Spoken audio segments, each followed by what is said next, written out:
موسى الكتاب وجعلناه هدى لبني إسرائيل ألا تتخذوا من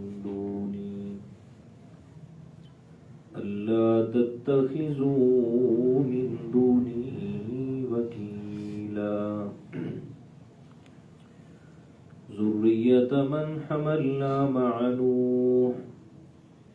إنه كان عبدا شکورا۔ اور دی ہم نے موسیٰ علیہ السلام کو کتاب اور بنایا اس کو قوم بنی اسرائیل کے لیے ہدایت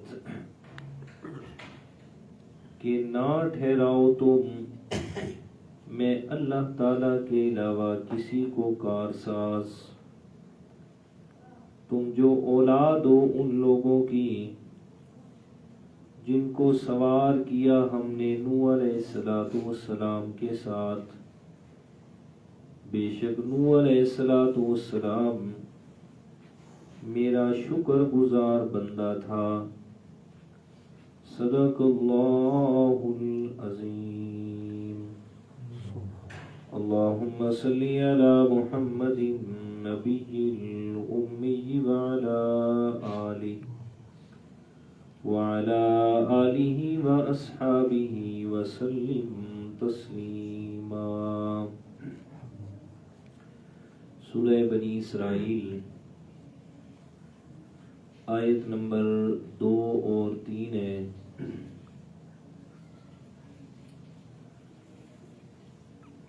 سورہ بنی اسرائیل کی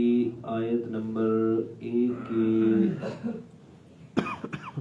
آخر میں کل آپ حضرات کو عرض کیا تھا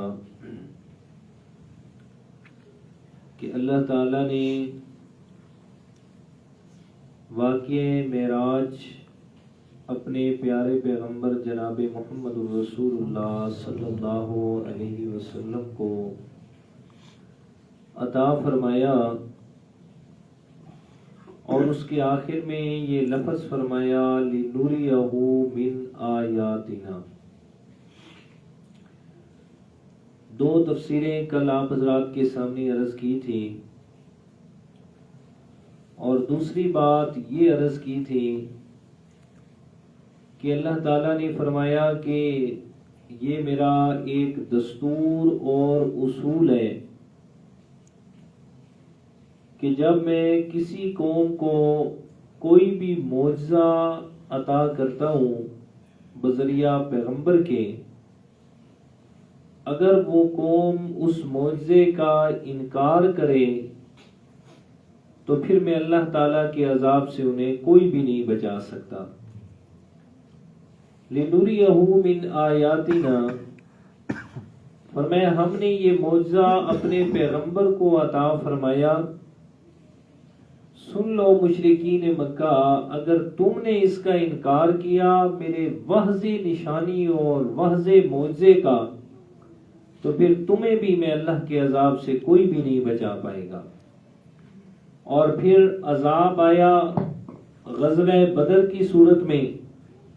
کل عرض کر چکا ہوں کہ غزوہ بدر کے اندر اللہ تعالیٰ نے 1000 کے لشکر کو صرف 313 سے شکست خوردہ کر دیا۔ پھر اسی نسبت سے سیدنا موسیٰ علیہ السلام کا تذکرہ فرمایا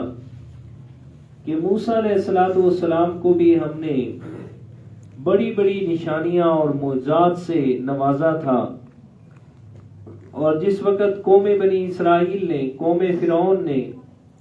ان معجزات کا انکار کیا تو پھر میں اللہ تعالیٰ کے عذاب سے انہیں کوئی بھی نہ بچا پایا۔ فرمایا وَآتَيْنَا مُوسَى الْكِتَابَ وَجَعَلْنَاهُ هُدًى لِبَنِي إِسْرَائِيلَ، اور ہم نے موسیٰ علیہ السلام کو کتاب سے نوازا، یعنی تورات شریف نازل فرمائی۔ وَجَعَلْنَاهُ هُدًى لِبَنِي إِسْرَائِيلَ، اور تورات شریف کو نازل کرنے کا مقصد یہ تھا کہ قوم بنی اسرائیل کے لیے اس میں ہدایت تھی، سیدھا راستہ تھا، سیدھی بات تھی، ہدایت کا سامان تھا کہ میں اللہ تعالیٰ نے جو ان کی ہدایت کے لیے یہ تورات شریف نازل فرمائی تھی، اللہ تتخذوا من دونی وکیلا، تورات شریف کے اندر میں اللہ تعالیٰ نے بیان کیا کیا تھا، مسئلہ میں نے کون سا ان کے سامنے رکھا کہ اللہ تتخذوا من دونی وکیلا، کہ قوم بنی اسرائیل سن رکھو، میں اللہ تعالیٰ کے علاوہ کسی کو بھی اپنا وکیل یا کارساز نہیں بنانا۔ اللہ تتخذوا من دونی وکیلا، کہ میں اللہ تعالیٰ کے علاوہ کسی کو اپنا کارساز نہیں بنانا۔ کارساز کسے کہا جاتا ہے؟ کہ جس کے سامنے انسان اپنی مشکلات میں ساری مشکلیں اس کے سامنے رکھتا ہے اور اسے پھر اپنی مشکلات کو حل کرنے والا جانتا ہے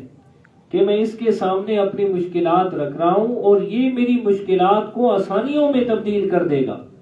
تو فرمائے کہ اللہ تتخذوا من دونی وکیلا، میں اللہ تعالیٰ کے علاوہ کسی کے سامنے جا کر آپ نے یہ کام نہیں کرنا کہ مشکل وقت کوئی بھی آیا تو مشکلات جب دینے والا میں تو ان مشکلات کو آسانیوں میں تبدیل کرنے والا بھی صرف اللہ تعالیٰ کی ذات ہے۔ تو یہ تورات شریف کا سمجھو کہ خلاصہ اللہ تعالیٰ نے بیان فرما دیا کہ تورات کے اندر میں اللہ تعالیٰ نے جو سب سے اہم بات بیان فرمائی تھی وہ یہ تھی کہ میں اللہ تعالیٰ کے علاوہ دنیا کائنات میں تمہارے کام بنانے والا کوئی بھی نہیں ہے۔ اللہ تتخذوا من دونی وکیلا، کہ صرف اور صرف کارساز میں اللہ تعالیٰ ہوں۔ تو یہ قوم بنی اسرائیل کا تذکرہ کیا، ساتھ میں دوسری جو چیز کہ جو اللہ تعالیٰ نے انہ هو السمیع البصیر فرمایا کہ ساری کائنات میں اکیلا واحد میں اللہ تعالیٰ ہی تمہاری عبادت کے لائق ہوں۔ دلیل اس کی یہ ہے کہ میرے علاوہ تمہاری پکاروں کو سننے والا کوئی نہیں ہے، میرے علاوہ تمہارے حالات کو دیکھنے والا کوئی نہیں۔ یہ اللہ تعالیٰ نے دلیل بیان فرمائی کہ انسان کا عقل بھی اس بات کا تقاضا کرتا ہے کہ دنیا کائنات میں ہر ایک کی آواز کو سننے والی ذات صرف کس کی ہے؟ اللہ تعالیٰ کی ہے۔ اور یقین جانے میرے دوستو، اگر اللہ تعالیٰ زبان کی آواز اور دل کی آواز سننے والا نہ ہوتا تو پھر گونگے بیچاروں کی کون سنتا؟ جو زبان سے کچھ بول ہی نہیں سکتے، زبان سے کسی کو بلا ہی نہیں سکتے، وہ دل سے ہی آواز دیتے ہیں۔ جب دل سے دیتے ہیں اللہ تعالیٰ لبیک یا عبدی، جی او میرے بندے تو مجھ سے کیا کہتے ہیں، میں اللہ تعالیٰ حاضر ہوں۔ تو فرمائے انہ هو السمیع، یہ عقل بھی تقاضا کرتا ہے کہ رب ہی ہے جو ہر ایک کی ہر وقت ہر زبان میں سننے والا ہے، البصیر ہر ایک کے حالات کو دیکھنے والا ہے۔ یہ دلیل عقلی یعنی عقل کے موافق بات ہے۔ جب ہر ایک کی بات کو سننے والا صرف اللہ تعالیٰ ہے تو ہماری عبادت کے لائق بھی صرف کون ہے؟ اللہ تعالیٰ۔ اس کے بعد دوسری دلیل یہ بیان فرمائی، دلیل نقلی۔ دلیل نقلی کہا جاتا ہے جو پہلے انبیاء کرام یا قرآن یا حدیث کسی سے بھی دلیل دی جائے تو اللہ تعالیٰ نے حضرت موسیٰ علیہ السلام پر نازل ہونے والی کتاب تورات شریف سے وہ دلیل بیان فرمائی۔ فرمایا صرف قرآن میں نہیں کہ صرف قرآن میں اللہ تعالیٰ تمہیں کہہ رہا ہوں کہ بھائی میری عبادت کرو، فرمایا نانا میں نے تو تورات کے اندر بھی یہی مضمون نازل فرمایا، اللہ تتخذوا من دونی وکیلا، فرمایا دنیا کائنات میں تمہارے کام بنانے والا اور مشکل میں تمہارے کام آنے والی ذات صرف اور صرف اللہ تعالیٰ کی ہے۔ تو تورات شریف کے اندر بھی میں نے یہی بیان فرمایا، سنو یہودیوں، سنو اہل کتاب، سنو قوم بنی اسرائیل سے تعلق رکھنے والے یہود و نصارہ، تمہارے پاس تو تورات موجود ہے، تمہارے پاس انجیل موجود ہے، کیوں نہیں اسے دیکھتے ہو، کیوں نہیں پڑھتے ہو، اور پڑھ کے اس بات پر کیوں نہیں متفق ہو جاتے ہو؟ جیسے کہ نجران کے عیسائیوں کا وفد آیا تھا میرے پیغمبر کے پاس اور آ کر آپ علیہ السلام سے جو ہے مناظرہ شروع کر دیا کہ ہم آپ سے مناظرہ کرنے کے لیے آئے ہیں۔ آپ علیہ السلام نے انہیں مسجد نبی کے اندر ٹھہرایا بھی صحیح، فرمایا آپ ہماری بات نہ مانیں، آپ علیحدہ اپنی عبادت بھی کر سکتے ہیں۔ پھر ان کو کھانا بھی کھلایا، اہتمام کیا، مہمان نوازی کی، اور اس کے بعد جب انہوں نے کوئی بات نہ مانی نا، آپ صلی اللہ علیہ وسلم نے فرمایا، قرآن مجید تیسرے پارے میں پیچھے گزر بھی چکے ہیں، فرمایا قُلْ يَا أَهْلَ الْكِتَابِ تَعَالَوْا إِلَىٰ كَلِمَةٍ سَوَاءٍ بَيْنَنَا وَبَيْنَكُمْ أَلَّا نَعْبُدَ إِلَّا اللَّهَ وَلَا نُشْرِكَ بِهِ شَيْئًا۔ فرمایا اہل کتاب آ جاؤ ایک بات پہ، وہ بات جو تمہارے اور ہمارے درمیان برابر ہے۔ کیا ہے جی؟ کہ اللہ نعبد الا اللہ، کہ اللہ کے علاوہ کسی اور کی عبادت نہیں کرنی، اس کے ساتھ کسی کو شریک نہیں کرنا۔ فرمایا تو یہ تورات میں بھی موجود ہے، انجیل میں بھی موجود ہے، اور میرا پیغمبر تمہیں کہہ رہا ہے تو کیوں تکلیف ہو رہی ہے تمہیں؟ میرا پیغمبر جب تمہیں یہی کہتا ہے چھوڑ دو ساری باتوں کو، ایک رب کے سامنے جھک جاؤ، تو تمہیں تو کم از کم ہوش کے ناخن لینے چاہیے، تمہیں تو کم از کم عقل کرنا چاہیے کہ تمہارے پاس تو تورات موجود ہے، انجیل موجود ہے، اس میں یہی سارا مسئلہ ہے۔ تو یہ فرمایا اللہ تتخذوا من دونی وکیلا، فرمایا قوم بنی اسرائیل میں اللہ تعالیٰ نے تورات نازل فرمائی، ان کے لیے ہدایت تھی، اور اس میں سبق یہ تھا کہ میں اللہ تعالیٰ کی وحدانیت کا اقرار، صرف اور صرف میں اللہ تعالیٰ کی وحدانیت کا اقرار۔ اس کے بعد فرمایا ذریۃ من حملنا مع نوح، قوم بنی اسرائیل کو تھوڑا سا نا ان کا مقام بھی یاد دلوایا، فرمایا تم ایسے لوگوں کی اولاد ہو، من حملنا مع نوح، جن کو ہم نے نوح علیہ السلام کے ساتھ کشتی میں سوار کیا تھا۔ نوح علیہ السلام کے ساتھ حضرت نوح علیہ السلام کے دور میں جو طوفان آیا، پانی کا عذاب آیا، پوری دنیا پہ عذاب تھا، صرف وہی لوگ بچے جو نوح علیہ السلام کے ساتھ کشتی میں سوار ہوئے، وہ 70 یا 80 لوگ۔ حضرت عبداللہ ابن عباس فرماتے ہیں تقریباً 80 لوگ تھے، جو 950 سال کی محنت شدیدہ کے بعد، سخت محنت کے بعد صرف 80 لوگ مسلمان ہوئے، 80 لوگوں نے کلمہ پڑھا۔ حضرت نوح علیہ السلام، اور پھر ایسا نہیں ہوا 950 سال، نام لینا آسان ہے، 9 صدیاں اور اوپر 50 سال، 9.5 صدیاں۔ حضرت نوح علیہ السلام کے بارے میں سورہ نوح میں آتا ہے، حضرت نوح علیہ السلام فرماتے یا اللہ قال ربی انی دعوت قومی لیلا و نہارا، یا اللہ صبح بھی بلایا اور شام کو بھی بلایا، رات کو بھی بلایا اور دن کو بھی بلایا، مسلسل بلاتا رہا انہیں 950 سال۔ پیغمبر اکتایا نہیں، یہ نہیں کہ میں نے کل تو بتایا تھا آج پھر بتاؤں، اور بات ایک ہی ہے، یا قوم اعبدوا اللہ ما لکم من الہ غیرہ، 950 سال ایک ہی بات سنائی، ایک ہی بات سنائی۔ قوم والے تنگ آئے نا، انہوں نے کہا اچھا اے نوح اب تو نہیں بچے گا۔ نوح علیہ السلام نے پھر دعا کے لیے ہاتھ اٹھائے، بد دعا کے لیے، پر میں مولا اب یہ 950 سال میں جو 80 لوگ آئے ہیں نا، اب باقی لوگ ان 80 لوگوں کو بھی غلط راستے پہ لے جائیں گے، اس لیے وقال نوح رب لا تذر علی الارض من الکافرین دیارا، ایک بھی کافر نہ رہے، سب کو ختم کر دے۔ حضرت نوح علیہ السلام نے بد دعا کی، اللہ کا عذاب آنے لگا، صرف 80 لوگ وہ کشتی میں سوار ہوئے۔ حضرت نوح علیہ السلام کا اپنا بیٹا کنان کشتی میں نہیں بٹھایا اللہ تعالیٰ نے، فرمایا میرے پیغمبر، حضرت نوح علیہ السلام نے کہا یا اللہ میرا بیٹا، اللہ تعالیٰ فرمایا نا میرا پیغمبر یہ تیرا بیٹا نہیں ہے، انہو لیس من اہلک، یہ تیرے اہل میں سے نہیں ہے۔ کیوں؟ پیغمبر کی اہل وہ اس طرح نسل سے نہیں چلتی، بلکہ پیغمبر پر جو ایمان لاتا ہے اس کی اہل وہی بن جاتی ہے۔ اور میں یہ ایمان نہیں لایا لہذا یہ تیرا بیٹا نہیں ہے، اور تیری بیوی، اور میں اس کی طرف دیکھنے ہی نہیں ہے،